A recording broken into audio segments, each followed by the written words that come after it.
Antes de iniciar propriamente o relatório, eu acho importante esclarecer, nós chegamos hoje, o Brasil chega hoje, em 2025,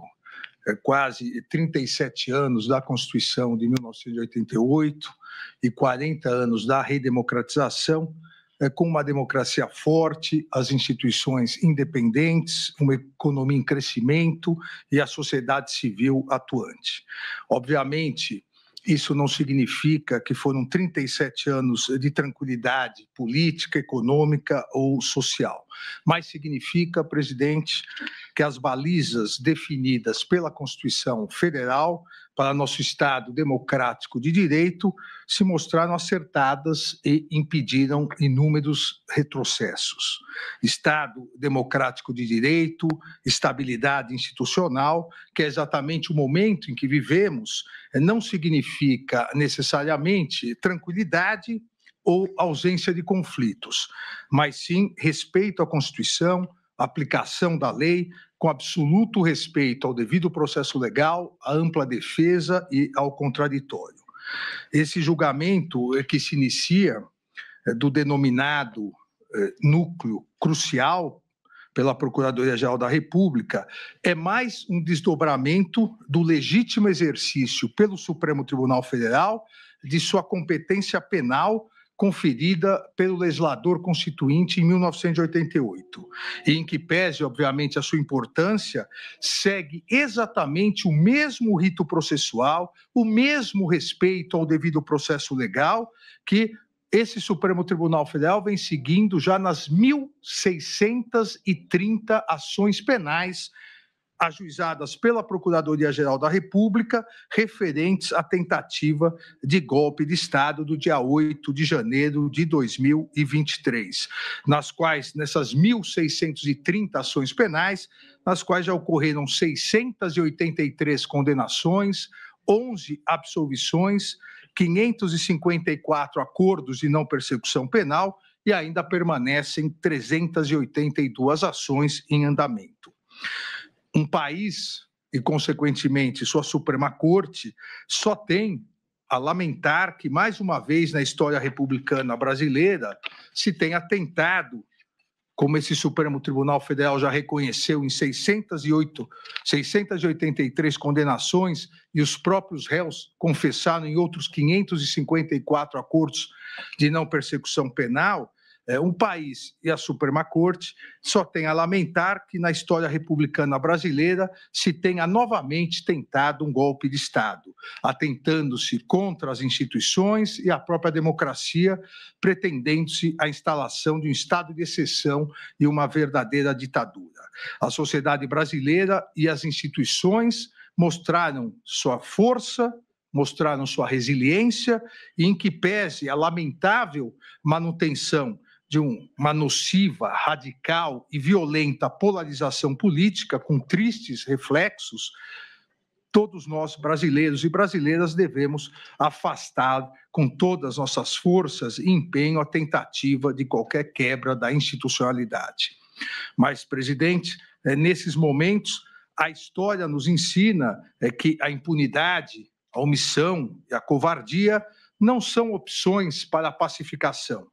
pois o caminho aparentemente mais fácil, e só aparentemente, que é da impunidade, que é da omissão, deixa cicatrizes traumáticas na sociedade e corrói a democracia, como, lamentavelmente, o passado recente do Brasil demonstra. A pacificação do país, que é o desejo de todos nós, a pacificação do país depende do respeito à Constituição, da aplicação das leis e do fortalecimento das instituições. Não havendo possibilidade de se confundir a saudável e necessária pacificação com a covardia do apaziguamento, que significa impunidade e desrespeito à Constituição Federal e, mais, significa incentivo a novas tentativas de golpe de Estado. A missão deste Supremo Tribunal Federal é analisar as acusações oferecidas pela Procuradoria-Geral da República, a partir das provas produzidas, segundo o devido processo legal, a ampla defesa, o contraditório, como foi verificado na presente ação penal e será detalhado no relatório. Existindo provas acima de qualquer dúvida razoável, as ações penais serão julgadas procedentes e os réus condenados. Havendo prova da inocência ou mesmo qualquer dúvida razoável sobre a culpabilidade dos réus, os réus serão absolvidos. Assim se faz a justiça. Esse é o papel do Supremo Tribunal Federal, julgar com imparcialidade e aplicar a justiça a cada um dos casos concretos, independentemente de ameaças ou coações, ignorando pressões internas ou externas. Lamentavelmente, no curso dessa ação penal, se constatou a existência de condutas dolosas e conscientes de uma verdadeira organização criminosa que, de forma jamais vista anteriormente em nosso país, passou a agir de maneira covarde e traiçoeira com a finalidade de tentar coagir o Poder Judiciário, em especial esse Supremo Tribunal Federal, e submeter o funcionamento da Corte ao crivo de outro Estado estrangeiro. Essa coação, essa tentativa de obstrução, elas não afetarão a imparcialidade e a independência dos juízes desse Supremo Tribunal Federal, que darão, como estamos dando hoje, presidente, a normal sequência no devido processo legal, que é acompanhado por toda a sociedade e toda a imprensa brasileiras. Publicidade e transparência que não encontram paralelo em nenhuma corte do mundo. Nenhuma corte ou tribunal do mundo dá tanta publicidade e tanta transparência aos seus julgamentos como o Supremo Tribunal Federal.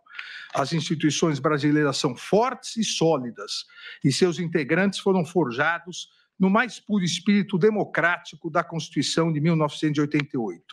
Coragem institucional e defesa à soberania nacional fazem parte do universo republicano dos membros dessa Suprema Corte, que não aceitará coações ou obstruções no exercício de sua missão constitucional, conferida soberanamente pelo povo brasileiro por meio de sua Assembleia Nacional Constituinte. A soberania nacional não pode, não deve e jamais será vilipendiada, negociada ou extorquida, pois é um dos fundamentos da República Federativa do Brasil, expressamente previsto no inciso 1º do artigo 1º da Constituição Federal. O Supremo Tribunal Federal sempre será absolutamente inflexível na defesa da soberania nacional e em seu compromisso com a democracia, os direitos fundamentais, o Estado de Direito, a independência do Poder Judiciário Nacional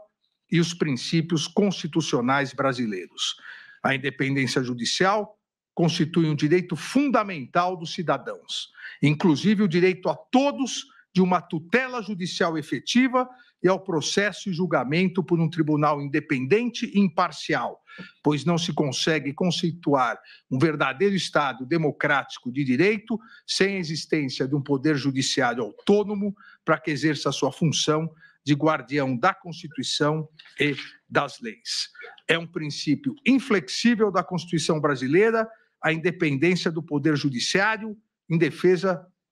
do país. E a história desse Supremo Tribunal Federal demonstra que jamais faltou ou jamais faltará coragem aos seus membros para repudiar as agressões contra os inimigos da soberania nacional, da democracia, do Estado de Direito ou da independência do Poder Judiciário. Essa Corte vem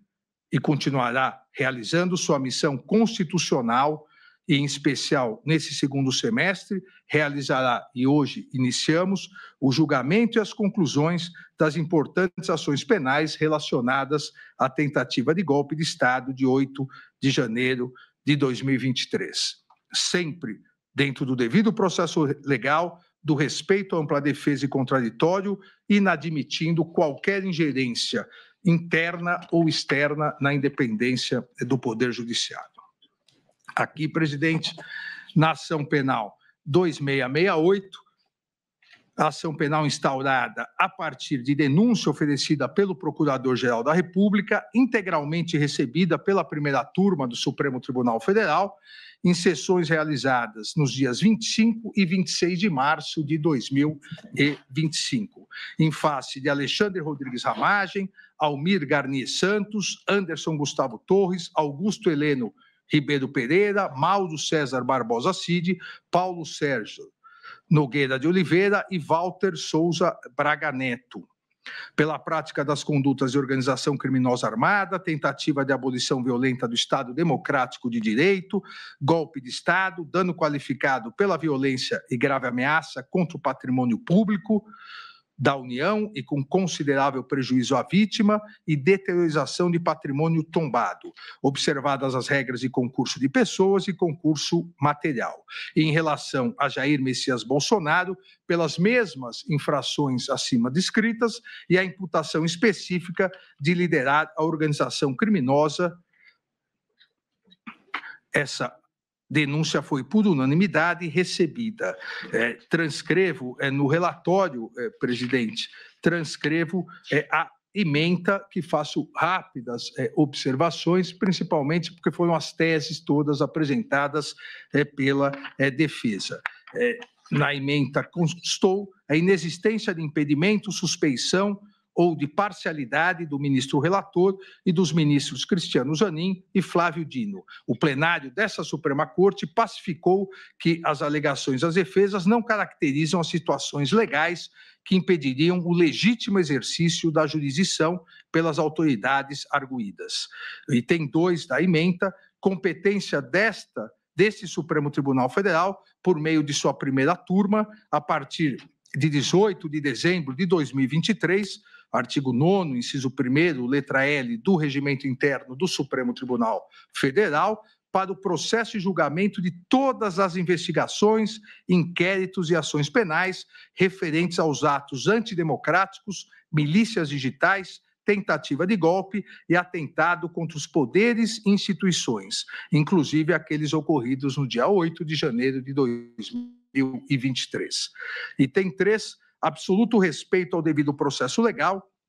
inexistência de nulidades nas investigações da denúncia e no próprio procedimento realizado com base na Lei 8.038 de 1990. O devido processo legal configura dupla proteção ao indivíduo, atuando tanto no âmbito material, de proteção ao direito de liberdade, quanto no âmbito formal, ao assegurar-lhe paridade total de condições com o Estado persecutor e plenitude de defesa, direito à defesa técnica, à publicidade do processo, à citação, de produção ampla de provas, de ser processado e julgado pelo juiz competente, direito aos recursos, à decisão imutável e à revisão criminal. Item 4, inexistência de nulidade no prazo simultâneo para a apresentação das defesas prévias do artigo 4º da Lei 8.038 de 90. Ausência de previsão legal, inclusive com previsão de sigilo do acordo de colaboração premiada como regra até eventual recebimento da denúncia. Nos termos do artigo 4º, parágrafo 10A da Lei 12.850, de 2013, somente após a instauração da ação penal, em todas as fases do processo, deve-se garantir ao réu delatado a oportunidade de manifestar-se após o decurso do prazo concedido ao réu que o delatou. Inexistência de previsão legal para que a sustentação oral da defesa do colaborador naquela fase seja anterior à dos demais denunciados. Item 5, inexistência de nulidade no oferecimento de 5 denúncias por núcleos de atuação pela Procuradoria-Geral da República. Inaplicabilidade do princípio da indivisibilidade da ação penal às ações penais públicas precedentes. Impossibilidade de decisões contraditórias, uma vez que será o mesmo órgão julgador a analisar todos os fatos e as 5 denúncias oferecidas pelo Ministério Público. Item 6, amplo e restrito acesso a todos os elementos de prova que embasaram a denúncia. Os advogados devidamente constituídos, ainda durante a investigação criminal, e, logo após as medidas cautelares realizadas, tiveram várias vezes acesso à íntegra dos autos e dos documentos probatórios. As defesas tiveram acesso aos mesmos elementos probatórios utilizados pelo Ministério Público para o oferecimento da denúncia, cerceamento de defesa inexistente. Inexistência de document dump. O fato de existirem inúmeros documentos e mídias nos autos deriva da complexidade das investigações e do número de indiciados pela Polícia Federal, que sistematicamente produziu um relatório e um sumário indicativo de provas que serviram tanto para a análise da Procuradoria-Geral da República quanto para as defesas de maneira idêntica e transparente, com absoluto respeito ao devido processo legal. Item 8 da ementa do recebimento da denúncia, legalidade do inquérito 4.874 e da petição 12.100, reconhecida pelo plenário do Supremo Tribunal Federal. Inexistência de irregularidades nas investigações da Polícia Federal, acompanhadas pelo Ministério Público e supervisionadas pelo Poder Judiciário, que geraram mais de 1.600 ações penais. Item 9, inexistência de nulidade, não caracterização de fishing expedition. A hipótese dos autos, consubstanciada investigação iniciada para apurar a existência de milícias digitais atentatórias ao Estado Democrático de Direito e à independência das instituições, não se confunde com a chamada pesca probatória, que somente se caracteriza quando se pretende investigar genericamente algumas pessoas e não fatos, de maneira especulativa, ou seja, obter qualquer dado aleatório, independentemente da investigação instaurada ou infração penal existente. Não se pode confundir uma detalhada e complexa investigação com a ilegal pesca probatória. Todos os elementos de prova presentes nos autos foram obtidos de forma lícita e identificados pela autoridade policial, conforme se demonstra em sumário do relatório da investigação juntada aos autos. Item 10, inaplicabilidade das regras do juízo de garantias em processos de julgamento do Supremo Tribunal Federal, tribunais superiores e demais processos de competência originária dos tribunais, que devem observar os termos da Lei 8.038, de 90, conforme decidido pelo plenário do Supremo Tribunal Federal, nas ADIs 6298, 6299, 6300, 6305, de relatoria do eminente ministro Luiz Fux. Item 11, legalidade e validade do acordo de colaboração premiada. O acordo de colaboração premiada, firmado entre a Polícia Federal e Mauro César Barbosa Cid, foi devidamente homologado com a máxima observância dos requisitos legais, ressaltando-se a voluntariedade do colaborador Mauro César Barbosa Cid em celebrá-lo e mantê-lo, inclusive acompanhado de seus advogados, devidamente constituídos em todos os atos. Item 12, competência constitucional e legal do Poder Judiciário nas colaborações premiadas.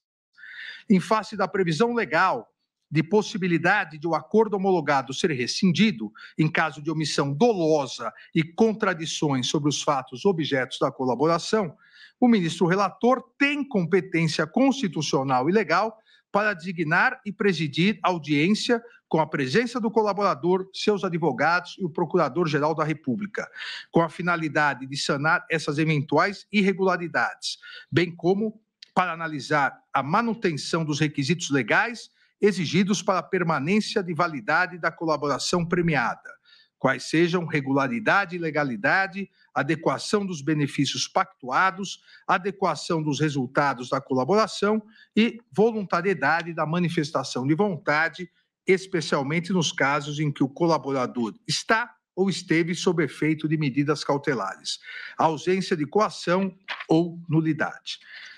Item 13 da ementa do recebimento da denúncia, denúncia apta, presença dos requisitos do artigo 41 do Código de Processo Penal, demonstração nos autos de provas da materialidade e indícios de autoria dos crimes de organização criminosa armada, tentativa de abolição violenta do Estado Democrático de Direito, dano qualificado pela violência e grave ameaça contra o patrimônio da União e considerável prejuízo para a vítima, deteriorização do patrimônio tombado, observadas as regras de concurso de pessoas e do concurso material. Inexistência de inépcia da denúncia, que expõe de forma compreensível e coerente os fatos e todos os requisitos exigidos, permitindo aos acusados a compreensão da imputação e, consequentemente, o pleno exercício de seu direito de defesa. Justa causa para ação penal. Item 14, justa causa para ação penal, provas de materialidade e indícios razoáveis e suficientes de autoria, produzidos de forma autônoma e independente da colaboração premiada pela Polícia Federal, além de outras provas corroborando as declarações do colaborador.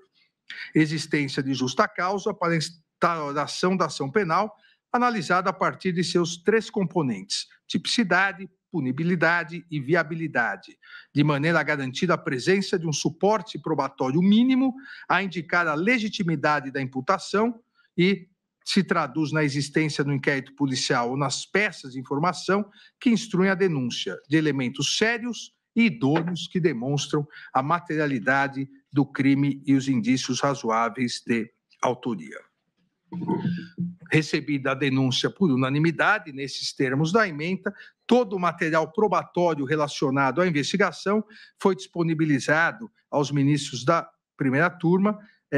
em 11 de março de 2025, em HD externo. Posteriormente, em 18 de 7 de 2025, novamente foi disponibilizado a totalidade, os ministros da primeira turma, a totalidade do acervo probatório, bem como as peças produzidas pela Procuradoria-Geral e pelas defesas por meio de link, de forma a facilitar a análise de toda a turma, como combinado com Vossa Excelência, presidente. Também saliento que, em relação ao réu Alexandre Rodrigues Ramagem, em virtude da Resolução 18/2025 da Câmara dos Deputados, e conforme decisão dessa primeira turma, decisão unânime dessa primeira turma, foi determinado o prosseguimento da ação em relação às infrações penais de organização criminosa, tentativa de abolição violenta do Estado Democrático, golpe de Estado, em face da inaplicabilidade do parágrafo 3º do artigo 53 da Constituição Federal, em relação aos crimes praticados antes da diplomação do réu como deputado federal. E foi determinada a suspensão parcial da ação penal 2668, com a consequente suspensão da prescrição, em relação aos 2 crimes imputados ao réu Alexandre Ramagem, praticados após a diplomação como deputado: o dano qualificado pela violência e grave ameaça contra o patrimônio da União e a deteriorização de patrimônio tombado. Também aqui no relatório que disponibilizei a Vossas Excelências, transcrevo a ementa. Em 11 de abril de 2025, determinei a citação e notificação dos réus, bem como determinei a manifestação dos réus delatados, agora sim, uma vez instaurada a ação penal, após o decurso de prazo concedido ao réu delator, Mauro César Barbosa Cid. Todos os corréus foram devidamente citados, notificados e apresentaram defesas prévias no prazo legal. Em 30 de abril de 2025, rejeitei as preliminares arguidas pelas defesas dos réus, indeferi o requerimento de absolvição sumária formulado por Anderson Gustavo Torres e Paulo Sérgio Nogueira de Oliveira, bem como afastei essa mesma absolvição sumária em relação aos demais réus. Deferi ainda a oitiva das testemunhas arroladas pela defesa, e em relação ao réu Anderson Gustavo Torres, determinei que indicasse qual a relação das testemunhas arroladas em cada um dos crimes imputados. Isso foi feito posteriormente e as testemunhas foram admitidas. Indeferi o pedido para oitiva de Silvinei Vasques, arrolado pela defesa de Anderson Gustavo Torres, por Silvinei Vasques figurar como corréu nos autos da petição 1200. E julguei prejudicado os requerimentos de Paulo Sérgio Nogueira de Oliveira e Walter Souza Braga Neto de acesso aos autos e sua integralidade, uma vez que, conforme decisão unânime da primeira turma, todas as defesas já haviam tido amplo e integral acesso a todas as provas juntadas aos autos. Também determinei, a pedido da defesa de Anderson Gustavo Torres, determinei a expedição de ofícios ao Tribunal Superior Eleitoral e à Diretoria-Geral da Polícia Federal para que informassem dados que a defesa solicitou. Também determinei à Polícia Federal que indicasse o melhor procedimento para que as partes tivessem acesso ao material apreendido durante as investigações e não utilizado pela Procuradoria-Geral da República para o oferecimento da denúncia. Esse foi um pedido das defesas para que, eventualmente, pudessem analisar provas não utilizadas na denúncia, mas que tivessem, eventualmente, alguma relação com os fatos tratados. A Polícia Federal foi intimada, foi oficiada para fornecer a melhor maneira de acesso. Em 7 de maio de 2025, após a manifestação da defesa de Anderson Gustavo Torres, deferi o requerimento, como disse, que encaminhasse os relatórios elaborados por peritos criminais no período eleitoral para que a defesa pudesse fazer uma perícia. Determinei ainda que as defesas dos réus, e todos eles fizeram, indicasse quais os advogados regularmente constituídos para que assinassem termo de confidencialidade, com menção expressa ao dever de sigilo, quanto aos dados, e pudessem receber autorização e o endereço do link externo para verificação de todo o material apreendido pela Polícia Federal. Aqui, presidente, ministra Carmen, colegas, explico a necessidade da assinatura do termo de confidencialidade, porque nesse material apreendido, nesse volume de material apreendido, que não foi utilizado pela Procuradoria-Geral para o oferecimento da denúncia, havia inúmeras conversas, inúmeras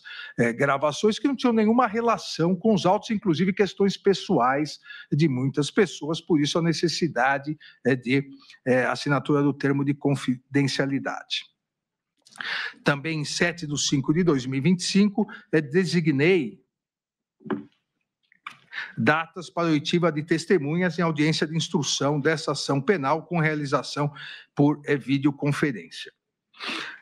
As audiências foram realizadas por videoconferência sob a minha presidência e com a honrosa participação do eminente ministro Luiz Fux, e, na verdade, no primeiro dia, com a honrosa participação de todos os ministros dessa corte, acompanhado pelos advogados e, por parte da Procuradoria, pelo Procurador-Geral da República. Em sessões realizadas nos dias 19 de maio, 21 de maio, 22 de maio, 23 de maio, 26 de maio, 27, 28, 29 e 30 de maio e 2 de junho, foram das 82 testemunhas arroladas, foram ouvidas 52 testemunhas, sendo 5 de acusação, 47 testemunhas de defesa, 2 testemunhas, em relação a 2 testemunhas, a defesa juntou declarações abonatórias por escrito e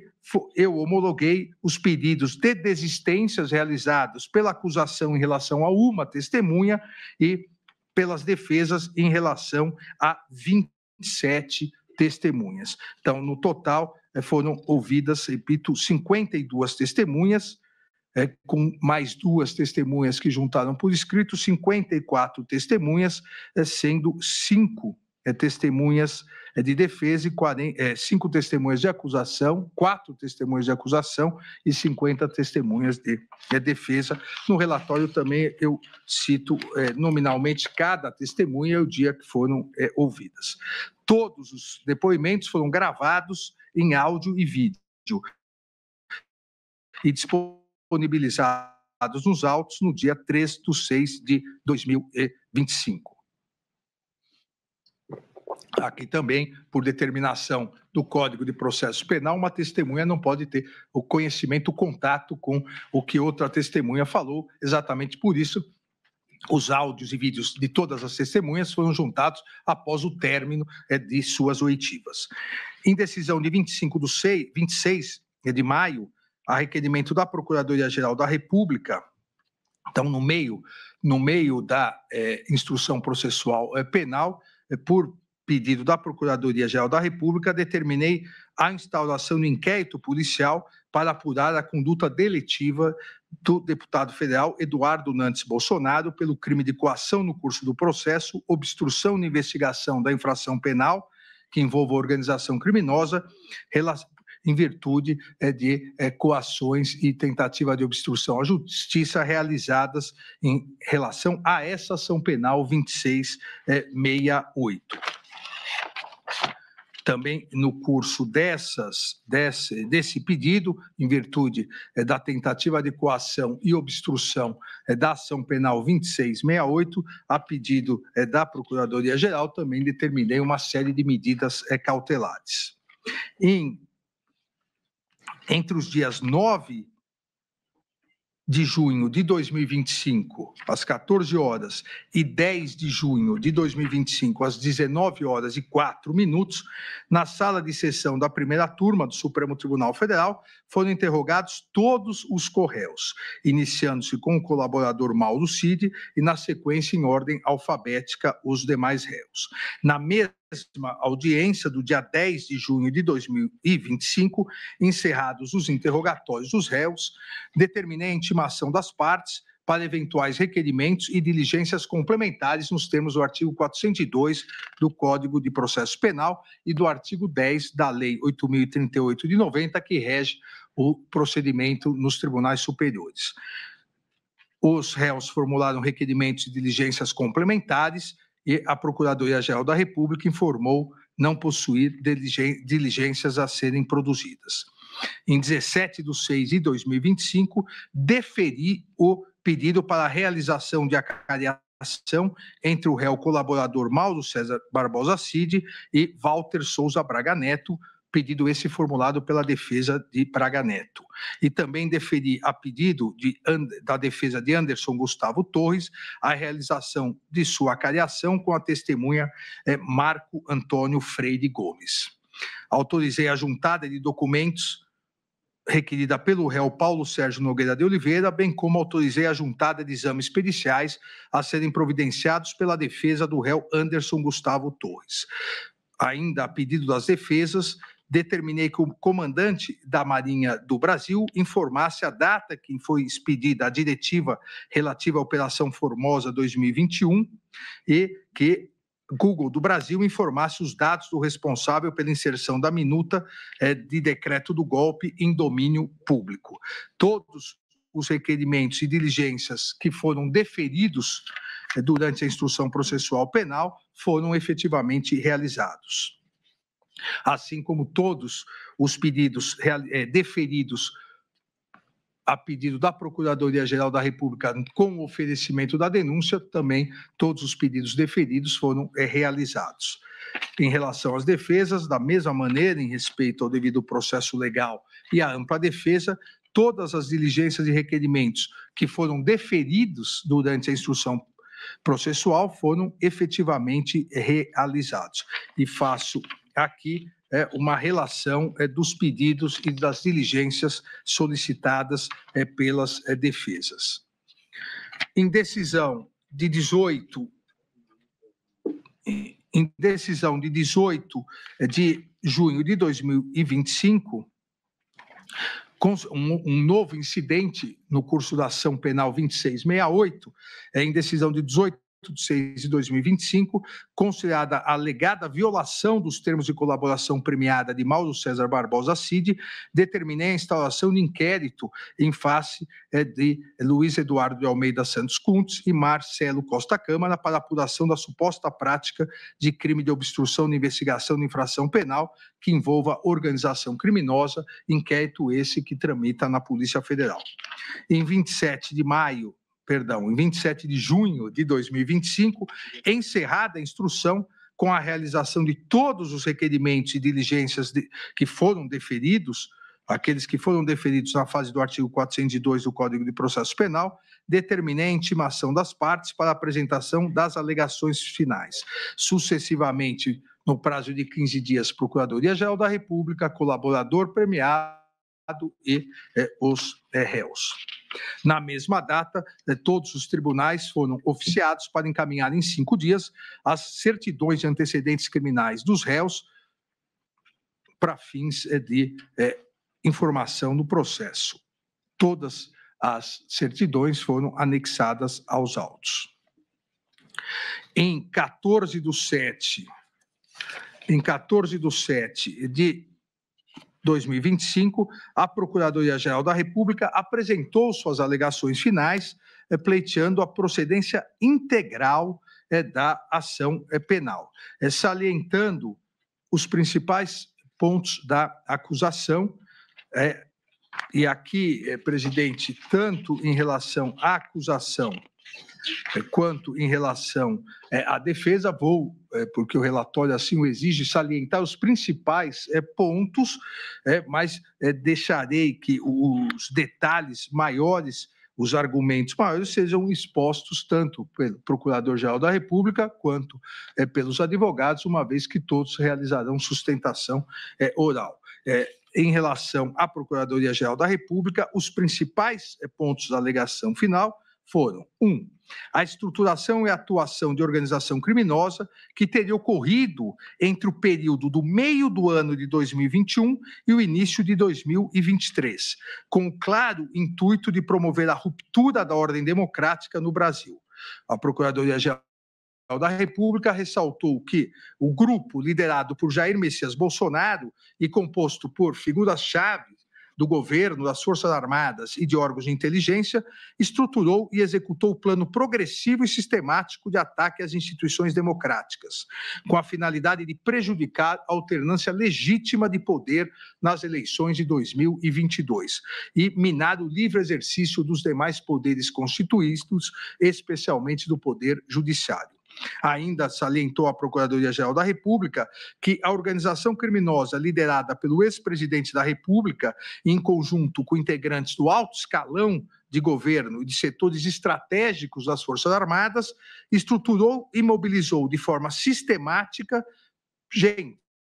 recursos e competências do Estado brasileiro à revelia do interesse público, para propagar narrativas enganosas, assim como para provocar a instabilidade social e defender medidas autoritárias. A afronta, afirmou a Procuradoria-Geral da República, à legalidade constitucional, teria por objetivo a permanência ilícita de Jair Messias Bolsonaro no comando do poder, com o intuito de enfraquecer as instâncias públicas em clara negação do princípio da alternância democrática, da soberania popular e do equilíbrio entre os poderes. A Procuradoria-Geral da República, em relação às preliminares suscitadas pelas defesas dos réus sobre incompetência para julgamento do feito, arguição de suspeição e impedimento,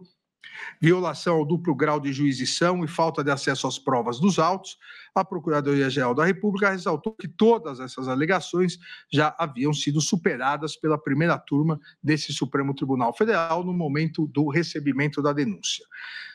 Especificamente,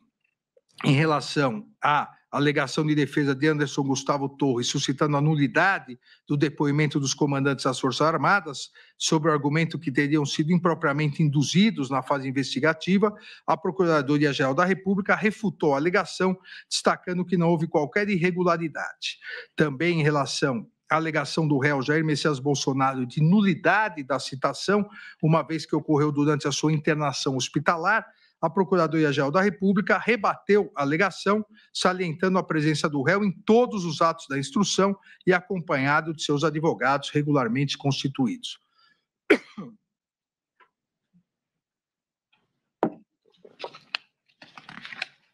Ainda a Procuradoria-Geral da República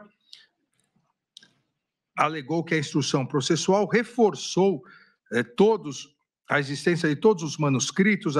arquivos digitais, planilhas, discursos prontos de trocas de mensagens sobre o plano de ruptura da ordem democrática que haviam sido apreendidos pela Polícia Federal durante as investigações, como, por exemplo, o documento Operação 142.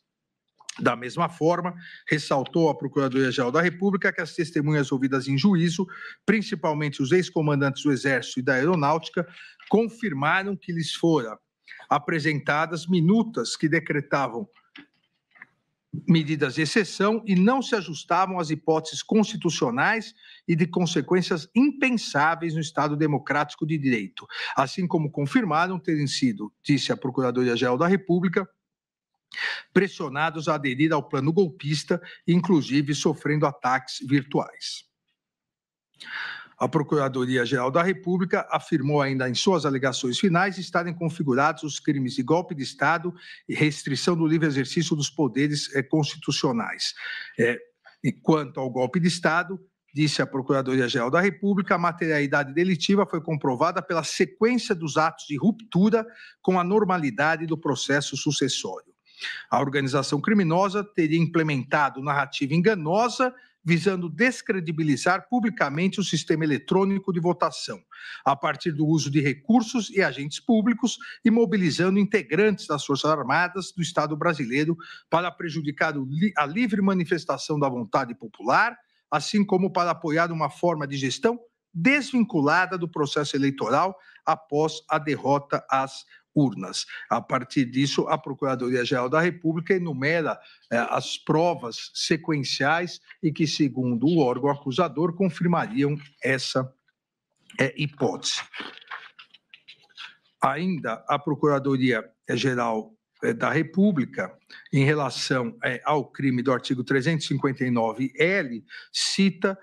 passa a fazer uma cronologia a partir do dia 7 de setembro de 2021, de pronunciamentos na esplanada dos ministérios e na Avenida Paulista, inclusive salientando que o réu Jair Messias Bolsonaro incitou publicamente a animosidade contra o Poder Judiciário e seus integrantes. Ressalta ainda a Procuradoria-Geral da República que o protocolo da denominada representação eleitoral para a verificação extraordinária, questionando a integridade das urnas eletrônicas, com o intuito criminoso de intensificar a reação popular negativa em face da justiça eleitoral brasileira, consta nesses pronunciamentos. Afirmou ainda a existência de documentos sobre ações militares de monitoramento baseadas em plano de neutralização das autoridades públicas, a Operação Punhal Verde-Amarelo, o qual, afirma a Procuradoria-Geral da República, foi impresso nas dependências do Palácio do Planalto, visando restringir o exercício dos poderes constitucionais. Destacou ainda que o plano chegou ao seu ápice executório com a Operação Copa 2022 e que somente não foi concluída em virtude da não adesão do alto comando do Exército às minutas de exceção. Procuradoria-Geral da República cita a minuta do golpe, cita a participação do alto comando do Exército para impedir a concretização do golpe, descreve a execução do plano Punhal Verde e Amarelo, descreve as ações da denominada ABIN paralela para atingirem autoridades em exercício nos poderes constitucionais e, paralelamente, para enfraquecer o sistema eletrônico de votação e facilitar a deposição do novo governo, como também etapas executórias do plano para obtenção do golpe de Estado. Procuradoria-Geral da República, também em suas alegações finais, afasta a aplicação do princípio da consunção ou absorção para os crimes previstos no artigo 359-L e 359-M do Código Penal, atentar contra as instituições e tentativa de golpe de Estado, uma vez que, afirma a Procuradoria-Geral da República,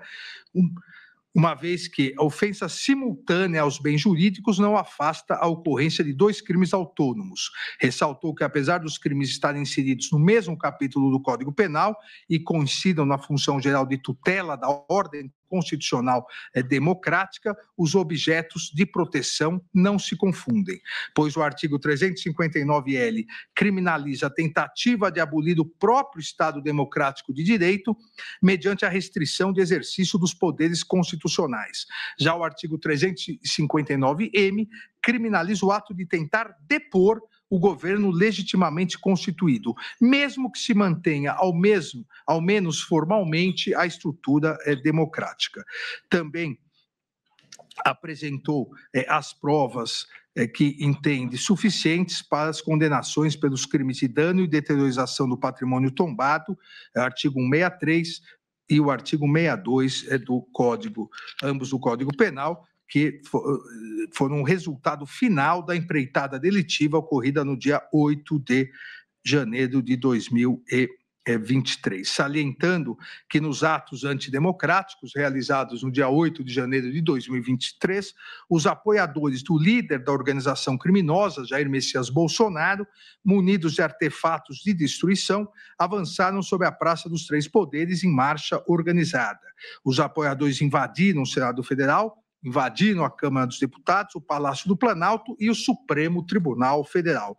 E efetivamente depredaram um patrimônio público com a finalidade de instalar um regime de governo alternativo decorrente da deposição do governo legitimamente eleito, bem como da abolição violenta do Estado Democrático de Direito. Afirmou que a materialidade ficou demonstrada com as imagens de destruição que marcaram a história nacional, bem como com o fornecimento de documentos que dimensionaram os danos referentes aos eventos de 8 de janeiro de 2023,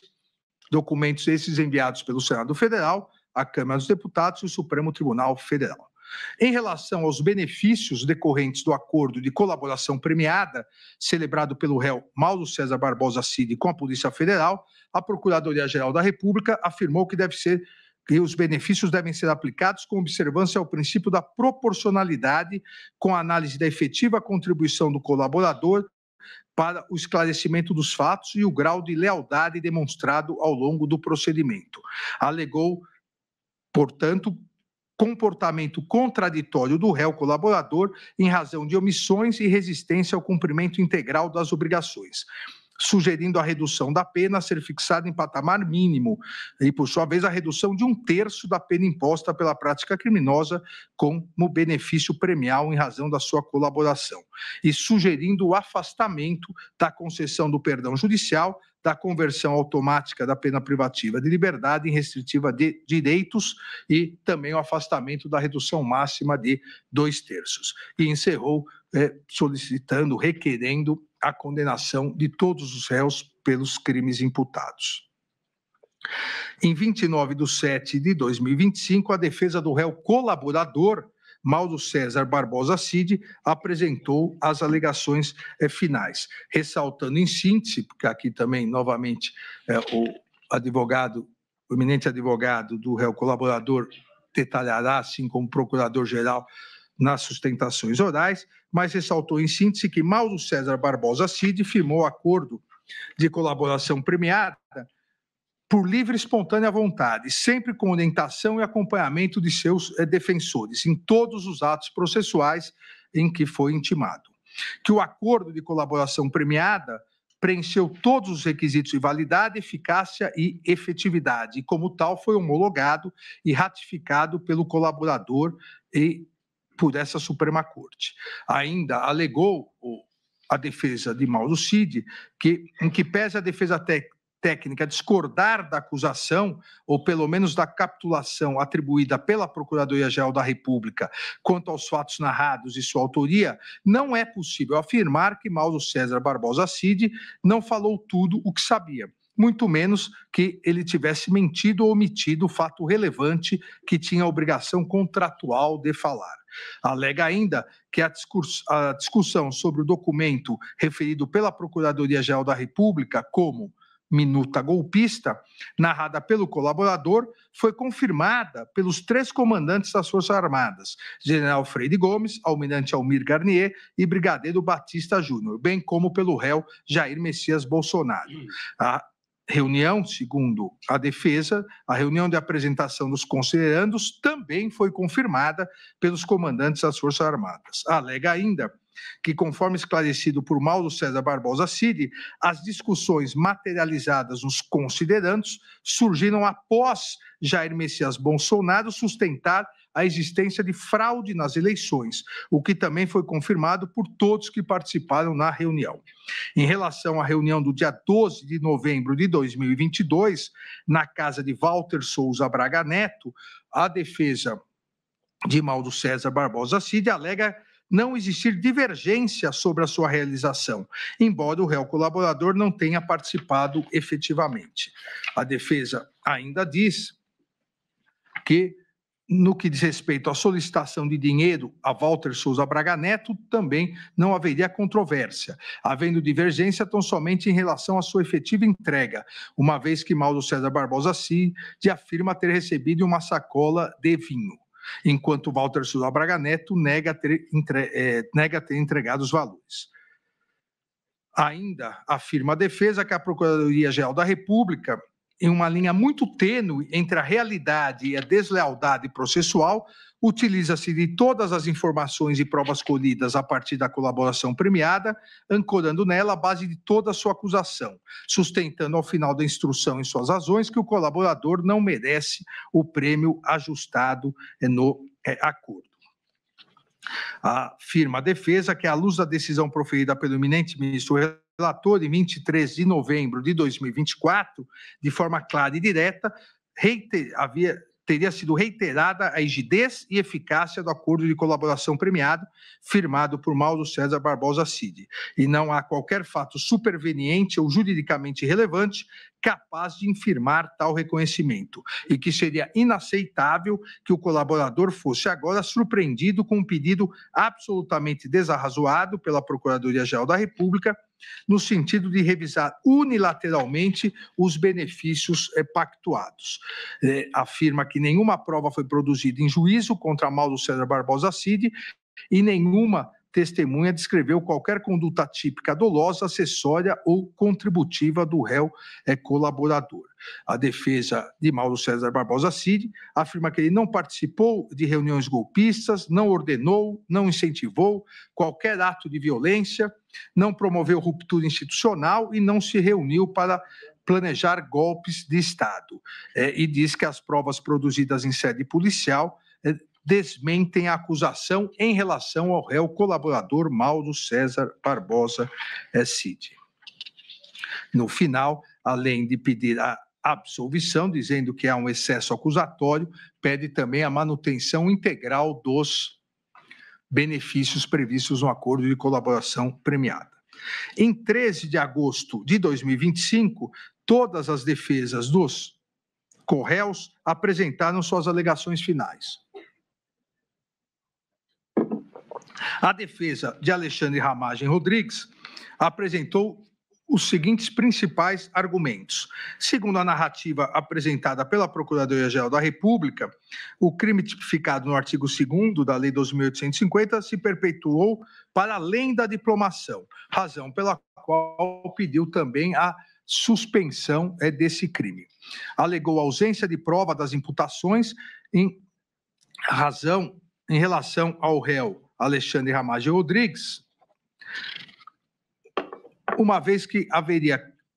ele não teria participado de construção e disseminação de narrativa de fraude eleitoral, não haveria uso indevido de estrutura estatal para fins políticos e também não participou de interferência em órgãos de controle e persecução. Afirma a sua defesa que os elementos de informação amealhados pela acusação não se confundem com o standard probatório necessário à condenação de Alexandre Ramagem Rodrigues. Diz que, embora a Procuradoria-Geral da República tenha afirmado que o documento Presidente TSE informa.docx, criado em 10 de julho de 2021, revelaria que Alexandre Ramagem Rodrigues teria se aprofundado em argumentos falaciosos sobre o resultado eleitoral de 2018, questionando a credibilidade do Tribunal Superior Eleitoral para a contagem dos votos, a Procuradoria-Geral da República teria desconsiderado que o texto se limitou a reproduzir manifestações públicas de Jair Messias Bolsonaro. Ainda a defesa de Alexandre Ramagem afirma que o conteúdo texto apresentava argumentos para a adoção do denominado voto auditável ou voto impresso, tema que à época integrava a pauta do Congresso Nacional. Em relação ao documento Bom Dia Presidente.docx, a defesa de Alexandre Ramagem aponta que os pontos apresentados integram o teste público de segurança das urnas, regulamentado pela resolução TSE 23.673, de modo que não pode ser considerado um ilícito ou evidência de indevida utilização na estrutura do sistema de inteligência brasileiro para fins antidemocráticos. No que diz respeito ao documento PR-Presidente, a defesa de Alexandre Ramagem aponta que o texto aponta ilegalidades que, no entendimento do réu, estariam sendo cometidas no âmbito de inquéritos policiais referentes à instauração dos inquéritos, violação do sistema acusatório e escolha de delegados pelo STF sem distribuição. O texto contém, também segundo a defesa, anotações pessoais e privadas e não possui qualquer relação com o eventual descumprimento infundado de ordens judiciais. Sobre ainda o texto presidente.docx, a defesa de Alexandre Ramagem afirma que o seu conteúdo diz respeito a considerações que refletem manifestações públicas já emitidas por Jair Messias Bolsonaro, não sendo possível afirmar que o réu Alexandre Ramagem Rodrigues municiava o ex-presidente de argumentos para atacar autoridades públicas. Com base na prova testemunhal produzida nos autos, a defesa diz que é possível concluir que Alexandre Ramagem Rodrigues, de fato, utilizava uma sala no Palácio do Planalto, mas para atender várias pessoas, não apenas o presidente da República, e que não haveria prova nos autos para concluir que era um hábito frequente ou com dia específico suas audiências com o presidente da República. Os documentos juntados aos autos pela defesa, segundo ela mesma, demonstram que Alexandre Ramagem Rodrigues envidou esforços para verificar a legalidade na utilização da ferramenta First Mile, sendo instaurados por determinação sua 2 procedimentos administrativos no âmbito da BIM com essa finalidade, um deles, aliás, na corregedoria do órgão. A ferramenta First Mile era utilizada, segundo a defesa, exclusivamente pelos oficiais de inteligência lotados no Departamento de Operações de Inteligência, à época chefiado por Paulo Maurício Fortunato Pinto, cuja recalcitrância em prestar informações sobre o uso da ferramenta levou à instauração de procedimento administrativo no âmbito da corregedoria da ABIN, por determinação do próprio Alexandre Ramagem Rodrigues, e posteriormente levou à sua exoneração. Ainda alega a defesa que a Procuradoria-Geral da República cometeu grave equívoco ao afirmar que teriam sido identificados logs de entrada de Alexandre Ramagem no sistema a partir de 15 de maio de 2019, antes mesmo de sua posse como diretor-geral, e apenas um mês após o início de uso da ferramenta. Pois as datas a que se refere a Procuradoria-Geral da República, segundo a defesa, não dizem respeito a logs de entrada no sistema, mas sim a entrada do réu nas dependências físicas da ABIN. Também alega não poderem ser utilizados nesses autos as conclusões da autoridade policial no relatório final da PET 11.108, tornadas públicas em 18/6/2025, pois não submetidas ao contraditório e à ampla defesa. Alega não haver indícios ou provas que ações ilícitas empreendidas por servidores da ABIN tenham decorrido de ordem proferida pelo réu Alexandre Ramagem. Que os monitoramentos atribuídos pela acusação ao réu se referem a um punhado de informações disponíveis na internet, atividades que foram apresentadas pela autoridade policial como atividade de inteligência. Ainda o réu Alexandre Ramagem, em sua defesa, alega que o relatório da PET 11.108 deixou de delimitar ou conceituar o que seriam atividades de inteligência, e boa parte dos monitoramentos mencionados no aludido relatório final não guardam relação de pertinência com o objeto dessa ação penal. Ainda diz que a anotação de Alexandre Ramagem sobre consultar a Advocacia Geral da União não é idêntica àquela imputada a Augusto Heleno, e não procede a acusação de que o réu propôs que fosse utilizada a estrutura da Advocacia Geral da União com a finalidade de impedir o cumprimento de decisões judiciais. No que diz respeito à imputação da utilização da ABIN para investigar servidores da Receita Federal, Alexandre Ramagem Rodrigues, em reunião com as advogadas de Flávio Bolsonaro, foi contrário, diz a defesa, a essa utilização. Também afirma a defesa não ter ocorrido qualquer atuação do réu no sentido de postergar o deslinde de processo administrativo disciplinar. Em relação ao delito do artigo 2º da Lei 12.850, a denúncia omissa, diz a defesa, quando ao fato de Alexandre Ramagem Rodrigues já ter sido exonerado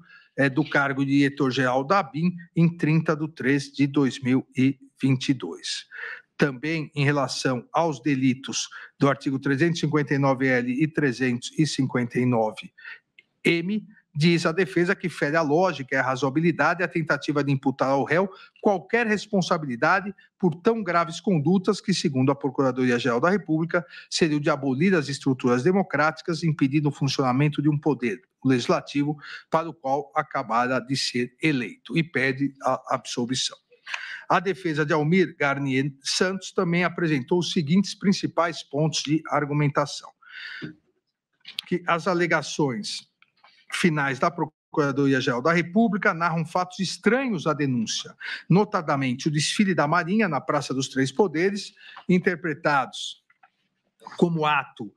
simbólico de apoio ao suposto intento golpista, e a ausência do réu na cerimônia de passagem de comando da Marinha, no qual Almir Garnier Santos supostamente teria atuado de forma a reforçar a suposta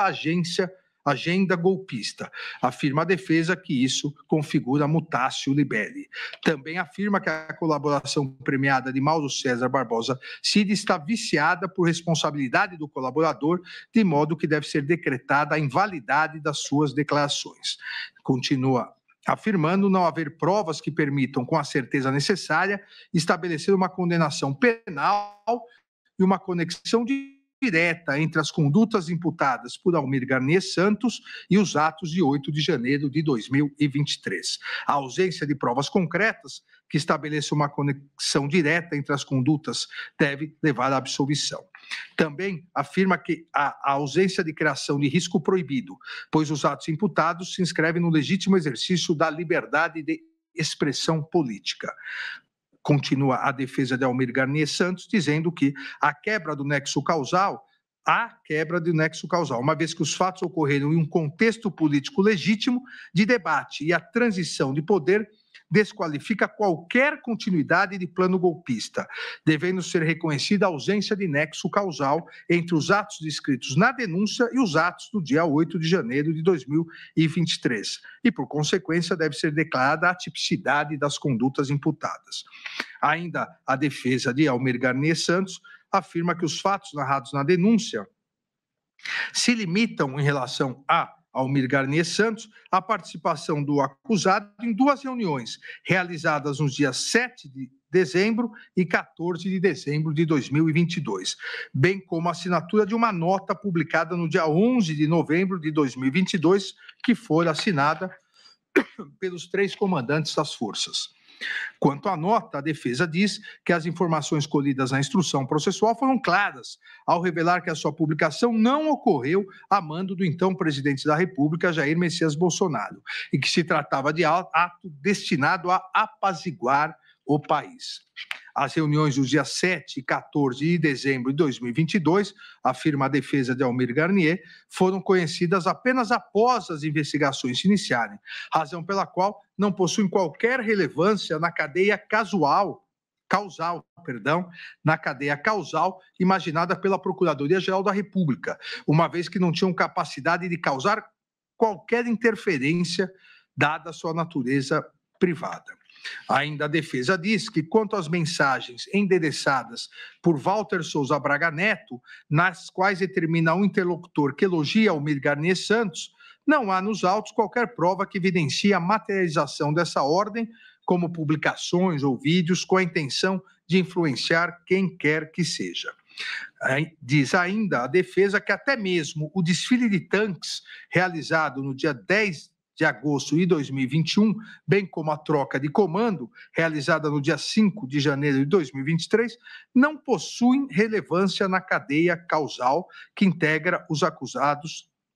dos atos de 8 de janeiro de 2023, seja como elemento determinante dessa relação, seja como fato capaz de incrementar um risco anteriormente criado. E continua a defesa afirmando que as provas produzidas sobre a reunião do dia 7 de dezembro demonstram apenas que Almir Garnier e o general Freire Gomes foram convocados pelo presidente da República por meio do ministro da Defesa para comparecerem ao Palácio do Planalto, ocasião que lhe foram apresentados considerandos. Foi informado, contudo, que diz a defesa que o assunto estava em estudo e, ao final, a reunião foi encerrada sem qualquer manifestação ou posicionamento. Ainda afirma que, no confronto entre os depoimentos de Batista Júnior e Ferreira Gomes, deve prevalecer o depoimento deste último, uma vez que é corroborado por duas evidências relevantes, a nota divulgada pela Marinha e o depoimento do almirante Olsen, ambos negando qualquer mobilização de tropas. Por outro lado, o depoimento de Batista Júnior, que é o único a afirmar que as tropas foram colocadas à disposição, não conta, segundo a defesa, com qualquer outra prova que o sustente. Ainda continua a afirmar que a acusação não se desincumbiu do dever de especificar concretamente a participação de Almir Garnier Santos na reunião e em sua adesão ao plano golpista e, consequentemente, pede a absolvição por todas as imputações. A defesa de Anderson Gustavo Torres também apresentou esses principais argumentos.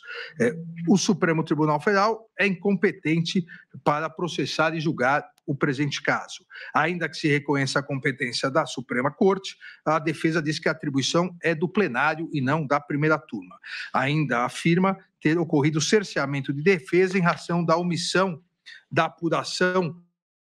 da indexação da minuta do golpe no Google, uma vez que o Google Brasil respondeu não poder identificar o responsável pela inserção por não hospedar o conteúdo, limitando-se a indexar páginas de terceiros, e que a defesa requereu esclarecimentos técnicos complementares indeferidos pelo ministro relator por sua suposta impertinência. Ainda alega cerceamento de defesa em razão do indeferimento da realização de diligência junto à Meta, WhatsApp, relacionadas à obtenção de registros de chamadas de voz e vídeos realizadas via WhatsApp por Fábio Augusto Vieira e Robson Cândido da Silva em 8 de janeiro de 2023 e de metadados de mensagens e arquivos eventualmente trocados pelo mesmo aplicativo. A defesa de Anderson Torres continua em suas alegações, dizendo que a Procuradoria-Geral da República não expôs o fato criminoso com todas as suas circunstâncias, deixando de atender o comando do artigo 41 do Código de Processo Penal. Segundo a defesa, a peça acusatória imputa a Anderson Torres 4 condutas distintas. A live, realizada em 29/7 de 2021, reunião ocorrida na data do 5/7 de 2022, uso indevido da máquina estatal, especialmente da Polícia Rodoviária Federal, para beneficiar Jair Messias Bolsonaro entre o primeiro turno e o segundo das eleições de 2022 e suposta omissão imprópria enquanto exerceu o cargo de secretário de Segurança Pública do Distrito Federal, em janeiro de 2023. Diz a defesa que, em relação à live de 29/7 de 2021, o réu foi convocado a participar pelo presidente e sua fala foi aproximadamente de 4 minutos, em que somente leu, seguindo a orientação de sua assessoria. Sobre a reunião ministerial do 5 de julho de 2022, a defesa diz que o réu, em fala de aproximadamente 5 minutos, limitou-se a sugerir que os demais ministros tornassem públicas as ações e políticas conduzidas por suas pastas. No que diz respeito à imputação de instrumentalização da Polícia Rodoviária Federal para comprometer a lisura do segundo turno das eleições presidenciais de 2022, alega a defesa que não houve repasse e utilização dos boletins de inteligência pela Polícia Rodoviária Federal, que eventuais encontros e conversas mantidos entre Anderson Torres e Marília Ferreira de Alencar eram absolutamente naturais e compatíveis com as atribuições institucionais de ambos, que em relação à reunião institucional ocorrida em 19/10 de 2022, na sede do Ministério da Justiça, a alta cúpula da Polícia Federal presente na reunião, composta pelo diretor-geral, Márcio Nunes, pelo diretor de combate ao crime organizado, Caio Pelim, e pelo diretor de inteligência, Alessandro Moretti, que foi ouvida nessa ação penal, a alta cúpula, e foi categórica ao afirmar que jamais houve naquela reunião, ou em qualquer outra, qualquer determinação, orientação ou sugestão ilícita oriunda do então ministro da Justiça, Anderson Gustavo Torres. Ainda diz a defesa que o depoimento de Batista Júnior foi no sentido que não teve certeza da participação de Anderson Gustavo Torres em qualquer reunião. E o depoimento de Freire Gomes foi no sentido de que nunca presenciou ou discutiu qualquer assunto ilegal com o réu. Anderson Gustavo Torres ainda afirma em sua defesa não ter participado das reuniões de 7 de dezembro e 14 de dezembro de 2022, ocasião na qual, em tese, documentos antidemocráticos foram apresentados aos comandantes das forças. E diz ainda que, compulsando os relatórios de entrada e saída do Palácio da Alvorada, entrevê-se que Anderson Torres, Freire Gomes e Batista Júnior, diz a defesa, jamais estiveram presentes no mesmo local e horário. Ainda afirma a defesa que a minuta discutida na reunião de 7 de 12 de 2022 não corresponde ao documento apreendido na residência, em sua residência. Diz que exame papiloscópico feito pela Polícia Federal não encontrou as digitais de qualquer dos denunciados na minuta, que minutas de igual teor circulavam e circulam, diz a defesa, livremente pelo território nacional, algumas inclusive no Google e no site Conjura. Ainda diz que, em relação à viagem aos Estados Unidos, e-mail da própria Gol, companhia Gol, mostra comprovantes da agência de turismo e ata notarial, evidenciando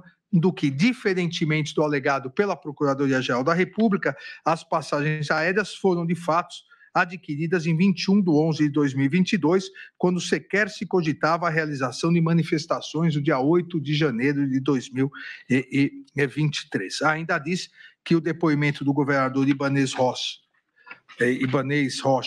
no inquérito civil confirma que Anderson Gustavo Torres lhe comunicou quando do convite para assumir o cargo sobre a viagem nos Estados Unidos e, consequentemente, a partir disso, pede sua absolvição. A defesa de Augusto Heleno Ribeiro Pereira apresentou também os seguintes principais argumentos. Deve ser reconhecida a suspeição do relator em razão de ter sido alvo de um suposto plano de organização criminosa, do qual faria parte o denunciado para matá-lo, juntamente com o presidente eleito Luiz Inácio Lula da Silva. Alega também cerceamento de defesa em razão da impossibilidade de análise de todo o material probatório disponibilizado pela ocorrência da prática conhecida como document dump e pela seletividade da autoridade policial ao disponibilizar as provas. Diz a defesa de Augusto Heleno que houve violação ao sistema acusatório e ao devido processo legal, uma vez que na audiência de instrução o ministro relator realizou 6 vezes mais perguntas que a Procuradoria-Geral da República. Diz também ter ocorrido violação do direito ao silêncio e constrangimento ilegal, uma vez que o ministro relator, após manifestação do réu, queria exercer parcialmente o direito ao silêncio, respondendo apenas às perguntas formuladas por sua defesa técnica, realizou a consignação das perguntas. Especificamente em relação ao réu Augusto Heleno, a defesa diz que a Procuradoria-Geral da República não se desincumbiu do ônus probatório. Em relação à live realizada no dia 7 de setembro de 2021, a atuação do réu seria, segundo a defesa, unicamente com presença física, sem proferir qualquer palavra ou se manifestar em qualquer sentido. Augusto Heleno, segundo a defesa, é favorável ao voto impresso, mas após o Congresso Nacional derrubar proposta nesse sentido, em plenário, e o relatório do Ministério da Defesa de 9 de novembro de 2022 não apresentar conclusão sobre a possibilidade de insegurança nas urnas eletrônicas, não houve qualquer manifestação do réu sobre isso. E também alega que é uníssona a constatação do afastamento do réu Augusto Heleno do réu Jair Messias Bolsonaro após o ingresso do, entre aspas, centrão no governo, de modo que não se pode imputar ao réu o papel de conselheiro de Jair Messias Bolsonaro. Diz também a defesa de Augusto Heleno que, reunião ministerial de 5 de julho de 2022, as palavras de Augusto Heleno sobre a utilização da ABIN para acompanhar o que os dois lados vão fazer foram transparentes, públicas e com a convicção de que estavam dentro de suas competências referentes à inteligência de Estado. A defesa afirma ainda que a intenção do réu, de fato, fosse infiltrar agentes da ABIN nas campanhas eleitorais, tal ação seria impossível pela absoluta falta de tempo para que esse tipo de medida fosse efetivada, conforme corroborado pela testemunha Christian. Augusto Heleno Pereira, também, afirma a defesa, não despachou com o diretor-geral da ABIN sobre discursos de desinformação. Sobre as expressões, entre aspas, o que tiver que ser feito tem que ser feito antes das eleições. Se tiver que dar um soco na mesa, é antes das eleições. Se tiver que virar a mesa, é antes das eleições, ditas por Augusto Heleno, na reunião ministerial de 5 de julho de 2022, a defesa disse que o réu não se referiu a qualquer medida antidemocrática. Em relação à agenda apreendida, trata-se, diz a defesa, na verdade, de uma caderneta para anotações pessoais,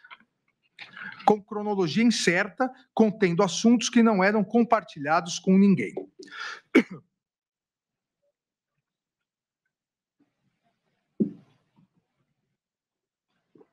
Diz a defesa que a Polícia Federal disponibilizou as páginas da referida caderneta de maneira por ela reorganizada, com o objetivo de demonstrar uma narrativa linear, quando, na verdade, estão afastadas uma das outras e dizem respeito a situações e assuntos distintos e não relacionados. A expressão, entre aspas, é válido continuar a criticar a urna eletrônica, diz respeito, segundo a defesa, a uma posição pessoal do réu. O réu, segundo a defesa, não elaborou um manual para descumprimento de decisão judicial por meio da Advocacia Geral da União. No que diz respeito ao tópico sobre reunião de diretrizes estratégicas, os subtítulos caracterizariam orientações para uma futura campanha eleitoral e que foram redigidos antes da metade do mandato, o que também, segundo a defesa, foi manipulado pela autoridade policial. Não são verdadeiras, diz a defesa, as alegações de que o réu teria politizado o Gabinete de Segurança Institucional. Ainda diz a defesa de Augusto Heleno que a menção feita nas razões finais da acusação à reunião ocorrida entre o presidente da República, seu filho, senador Flávio Bolsonaro, e duas advogadas é descabida. E quando o réu percebeu que o assunto da reunião não dizia respeito ao GSI, pediu licença e se retirou sem implementar nenhuma providência. Augusto Heleno, também segundo sua defesa, nunca tratou da Operação Punhal Verde Amarelo no Palácio do Planalto ou fora dele, e não tinha conhecimento do conteúdo da operação. A defesa ainda diz que Augusto Heleno não foi convidado e não compareceu às reuniões nos meses de novembro e dezembro no Palácio Alvorada e no Ministério da Defesa. Em relação ao acampamento em frente ao quartel-general do Exército, em Brasília, diz a defesa que o réu nunca lá esteve nem compareceu a qualquer outro acampamento. Tampouco se manifestou favoravelmente a esse tipo de acampamento em suas redes sociais. O réu, continua a defesa, o réu não teve qualquer participação nos eventos de 8 de janeiro de 2023 e após a sua exoneração no GSI, em 31/12 de 2022, não teve qualquer contato com os servidores do órgão. Além disso, toda a sua diretoria foi exonerada na mesma ocasião. A frase, entre aspas, ladrão não sobe a rampa, diz a defesa, não evidencia que o réu tenha atuado no sentido de impedir a transição democrática de poder. Não há qualquer prova de que o réu tenha participado da ABIN paralela, havendo indicação, por outro lado, de que teria sido, inclusive, monitorado, diz a sua defesa. O réu jamais tratou com qualquer pessoa sobre reunião, minuta ou parecer de cunho golpista. Também afirma a defesa não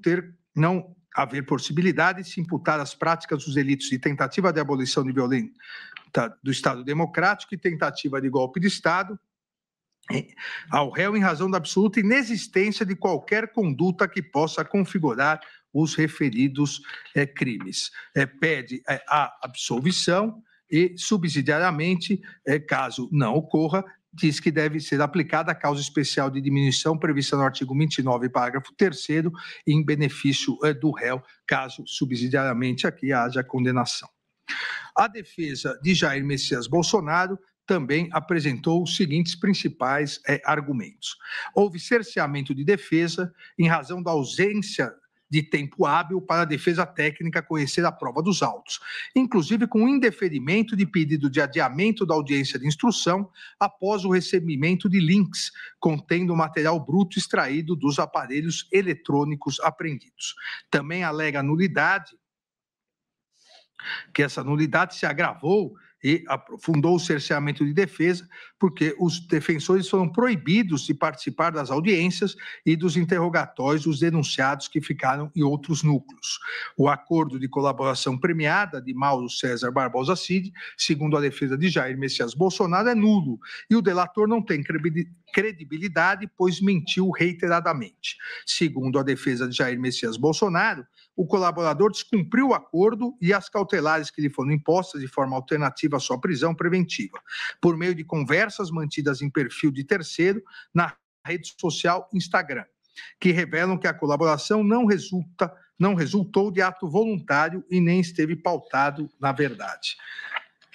A defesa de Jair Messias Bolsonaro ainda alega que, em suas alegações finais, a Procuradoria-Geral da República reconhece toda a resistência, que, segundo a defesa, significa falta de espontaneidade, do colaborador em relatar sua participação nos eventos mais graves e sensíveis da denúncia, para manter rígida a narrativa daquilo que ele optou por contar, o que não é possível. Ainda diz que o colaborador confessa que, diante de ameaças veladas, pactuou acordo de colaboração, prestando, entretanto,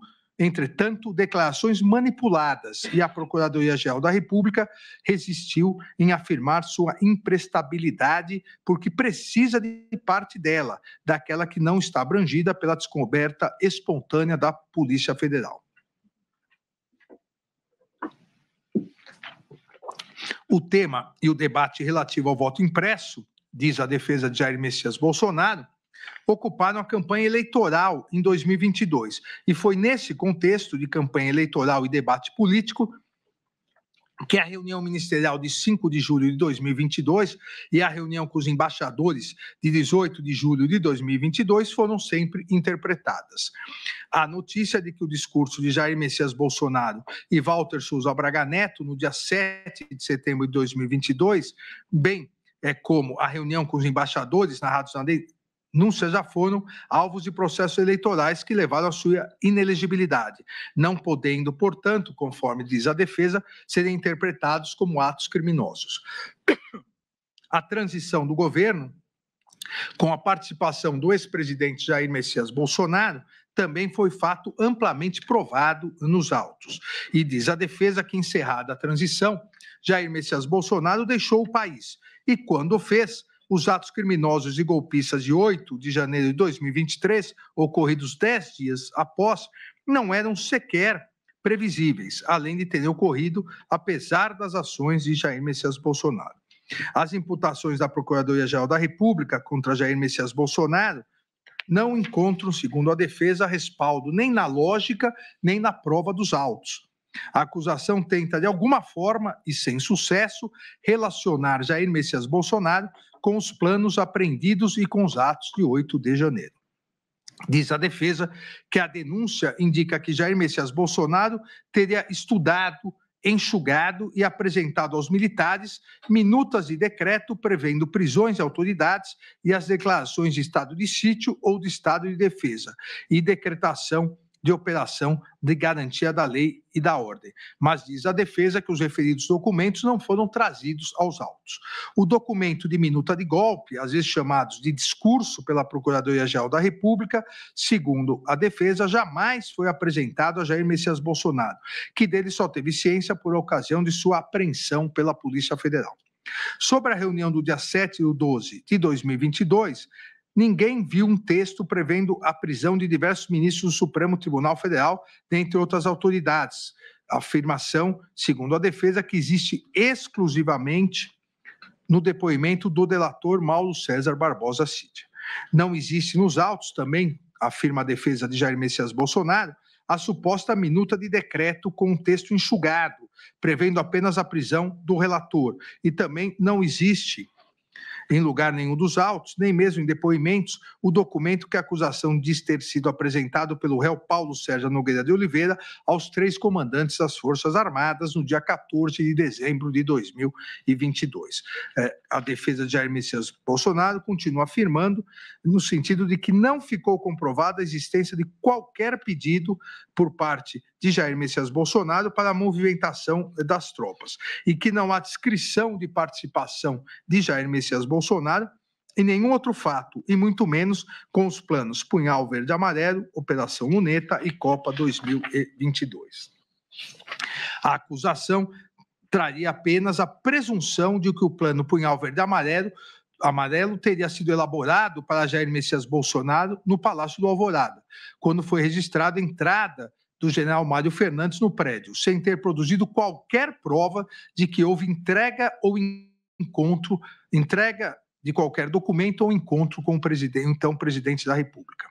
Ainda diz a defesa que a Procuradoria-Geral da República imputa ao réu, como se atos criminosos fossem, os seus discursos eleitorais e suas manifestações com críticas ao sistema eletrônico de votação. Continua afirmando que, excluída a punibilidade dos atos preparatórios, não há dúvidas que as condutas imputadas pela Procuradoria-Geral da República, consubstanciadas em lives com críticas ao sistema eletrônico de votação, reuniões ministeriais e com embaixadores e outras reuniões, tratam-se, na pior das hipóteses, de atos preparatórios não tipificados. Ainda diz a defesa não existir qualquer correspondência dos comportamentos imputados a Jair Messias Bolsonaro com a violência ou grave ameaça exigidas pelos tipos penais previstos nos artigos 359L e 359M do Código Penal. E diz que, mesmo se adotada a versão da denúncia, não se pode afirmar que a reunião ocorrida no dia 7 de dezembro de 2022 tenha sido um ato executório dos crimes de abolição violenta do Estado Democrático de Direito e de golpe de Estado, pois isso pressupõe um governo constituído, circunstância inexistente em 7 de 12 de 2022. Ainda diz não se poder alegar que a tentativa estaria caracterizada, dado que, entre aspas, o golpe tentado não se consumou pela fidelidade do Exército, não obstante o desvirtuamento de alguns dos seus integrantes e da aeronáutica, a força normativa democrática em vigor, que foi a afirmação feita pela Procuradoria-Geral da República. E a defesa diz que a tentativa não estará caracterizada, pois não se aperfeiçoou qualquer ato de início de execução que pudesse ativar a incidência de uma circunstância alheia à vontade do agente, uma vez que não houve qualquer assinatura do decreto. A tentativa, diz a defesa, existe a tentativa de atribuição de responsabilidade penal sem a imputação de qualquer conduta a Jair Messias Bolsonaro no que diz respeito à utilização indevida da estrutura da Polícia Rodoviária Federal e da ABIN paralela. No que diz respeito aos atos de 8 de janeiro de 2023, também a defesa de Jair Messias Bolsonaro diz não ser possível falar, como pretende a Procuradoria-Geral da República, em participação por instigação em crimes multitudinários. A estrutura governamental, então instalada no Palácio do Planalto, revestia-se de plena licitude e legalidade, funcionando nos termos da Constituição Federal, não havendo que se falar na existência de qualquer organização criminosa, conclui a defesa. Também nunca houve qualquer cooperação criminosa de Jair Messias Bolsonaro com os demais denunciados na PEC 12.100. Por fim, a defesa diz que as condutas criminosas narradas na acusação teriam como objetivo manter Jair Messias Bolsonaro no poder, que essas alegações não são suficientes para apontá-lo como integrante ou líder da organização criminosa, ainda que pudesse eventualmente ser beneficiário pelos crimes, pelo resultado dos crimes. Pede a absolvição do réu Jair Messias Bolsonaro e, subsidiariamente, caso não haja, diz que deve ser reconhecida a desistência voluntária ou a consunção, absorção ou ainda concurso formal entre os delitos previstos nos artigos 359-L e 359-M do Código Penal. A defesa de Paulo Sérgio Nogueira de Oliveira também apresentou esses principais argumentos. Diz que Paulo Sérgio Nogueira de Oliveira é inocente e atuou ativamente para evitar a realização de um golpe de Estado e a abolição violenta do Estado Democrático de Direito, aconselhando Jair Messias Bolsonaro no sentido de que nada poderia ser feito diante do resultado das eleições. O réu, segundo a sua defesa, o réu temia que radicais assessorassem Jair Messias Bolsonaro e o aconselhassem a assinar uma, entre aspas, doideira, referindo-se a medidas de exceção e ruptura democrática. O réu atuou diretamente com o brigadeiro Batista Júnior e o general Freire Gomes para demover o réu Jair Messias Bolsonaro de qualquer medida de exceção e entregou uma proposta de discurso de Jair Messias Bolsonaro, aceitando a proposta de discurso no sentido de aceitar o resultado das eleições. Ainda diz que o réu Paulo Sérgio Nogueira de Oliveira, que o réu foi alvo de tentativa de deposição por Walter Souza Braga Neto e pelo general Mário Fernandes, réu em outra ação penal. O réu não integraria o denominado gabinete de crise a ser instalado após a ruptura do Estado Democrático de Direito, afirma sua defesa, e que o réu foi vítima de ataques virtuais por não defender qualquer medida de exceção. Na reunião de 5 de julho de 2022, Paulo Sérgio Nogueira de Oliveira não manifestou endosso à narrativa de fraude eleitoral. Também sua defesa diz que, em momento algum, instigou a ideia de intervenção das Forças Armadas no processo eleitoral e afirma a defesa ser uma falácia afirmar que o relatório das Forças Armadas sobre o sistema eletrônico de votação estava pronto antes do segundo turno e foi postergado por questões políticas. As etapas 7 e 8 do plano de trabalho estavam, segundo a defesa, previstas para ocorrer a partir do dia seguinte ao segundo turno e até 60 dias após o pleito. Também afirma a defesa não proceder a afirmação de que o Ministério da Defesa, após ser intimado a prestar informações no prazo de 48 horas, não respondeu ao pedido de informações do Tribunal Superior Eleitoral. A nota do Ministério da Defesa, segundo a defesa de Paulo Sérgio Nogueira de Oliveira, não aponta suspeita de fraude eleitoral.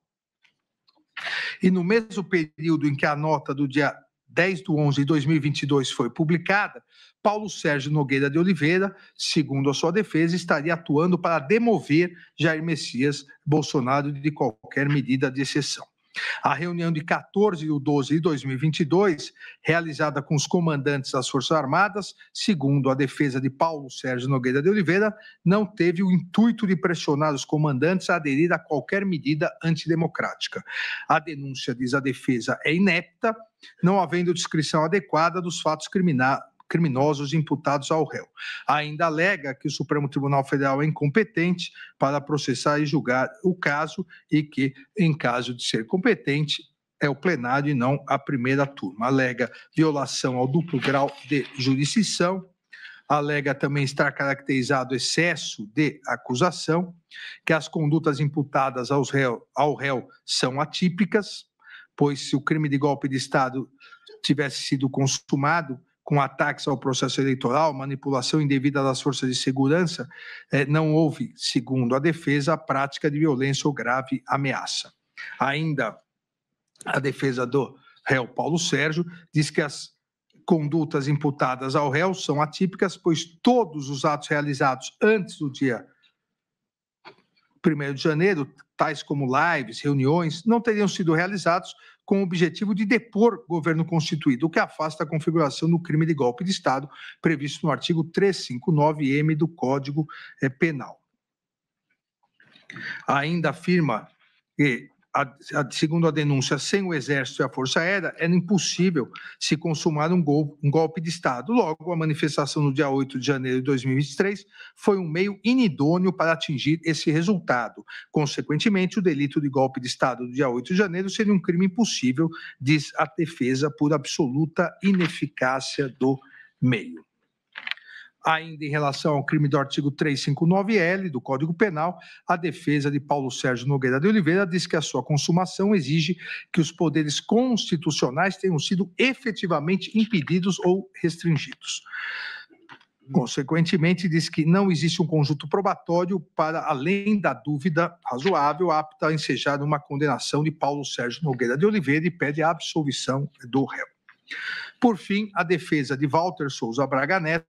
apresentou os seguintes argumentos. A ação penal é nula, pois está baseada em investigações realizadas na PET 12.100, que se originou das investigações conduzidas no inquérito 4.874, inquérito das milícias digitais, o qual, a seu turno, tem como objeto a investigação de fatos já arquivados no inquérito 4828, o que demonstra a violação do artigo 28 do Código de Processo Penal. Diz ainda ser o Supremo Tribunal Federal incompetente para processar e julgar o caso, e caso fosse competente, a competência seria do plenário e não desta primeira turma. A defesa de Walter Souza Braga Neto ainda diz que, embora o plenário do Supremo Tribunal Federal tenha decidido pelo não reconhecimento da suspeição do relator, a instrução criminal demonstrou que não houve imparcialidade e equidistância das partes da ação penal. Ainda afirma que, em relação à alegação da suspeição, houve demonstração de postura inquisitorial na oitiva das testemunhas, que os recursos da defesa em face de decisões monocráticas não foram submetidos à análise colegiada, enquanto a marcha processual evoluía de maneira muito célere, esvaziando os pedidos recursais. Ainda diz que a cadeação entre Walter Souza Braga Neto e Mauro César Barbosa Cid não foi gravada pela Secretaria Judiciária e sequer foi permitida a sua gravação pela defesa, e que houve decretação de medidas cautelares e prisão domiciliar de ofício, o que caracteriza a atuação indevida por serem iniciativas típicas do órgão acusatório. Ainda a defesa de Walter Souza Braga Neto diz que a colaboração premiada de Mauro César Barbosa Cid é nula em razão da falta de voluntariedade, que o processo também é nulo em razão da prática de document dump, que o processo também é nulo em razão do indeferimento de participação nos interrogatórios dos demais réus das outras ações penais, que são ilícitas e imprestáveis os prints de conversas de WhatsApp entre Walter Souza Braga Neto e Ailton Barros.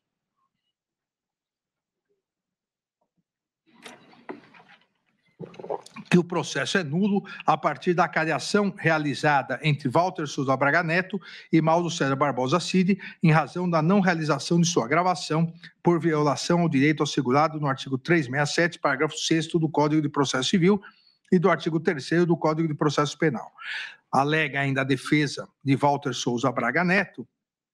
a ausência de provas das imputações derivadas do acordo de colaboração premiada de Mauro César Barbosa Cid.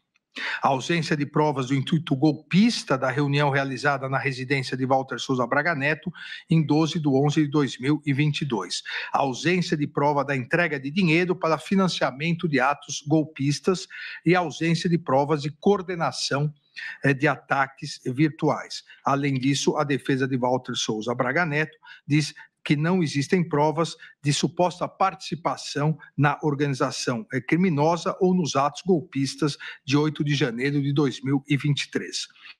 A defesa de Walter Souza Braga Neto alega atipicidade nos crimes contra o Estado Democrático de Direito em razão da impossibilidade de condenação por atos meramente preparatórios e ausência das elementares do tipo violência e grave ameaça. Alega ainda a existência de vedação do bis in idem, ou seja, da duplicação, pela dupla imputação de abolição violenta do Estado Democrático de Direito, artigo 359-L, e do golpe de Estado, artigo 359-M, ambos do Código Penal. E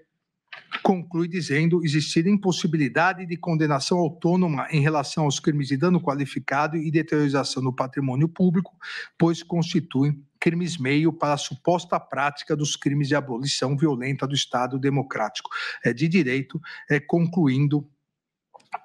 a defesa pelo pedido de absolvição do réu. Em 14 de agosto de 2025, considerando o regular encerramento da instrução processual, o cumprimento de todas as diligências complementares deferidas, bem como a apresentação de alegações finais pela Procuradoria-Geral da República e por todos os réus, solicitei ao excelentíssimo presidente da primeira turma, ministro Cristiano Zanin, a pauta para julgamento presencial da ação penal. Em 15 de agosto de 2025, o eminente presidente, ministro Cristiano Zanin, agendou o julgamento presencial da apresentação penal para o dia de hoje, dia 3 de setembro, dia 9 de setembro, dia 10 de setembro, dia 12 de setembro. É o relatório, presidente.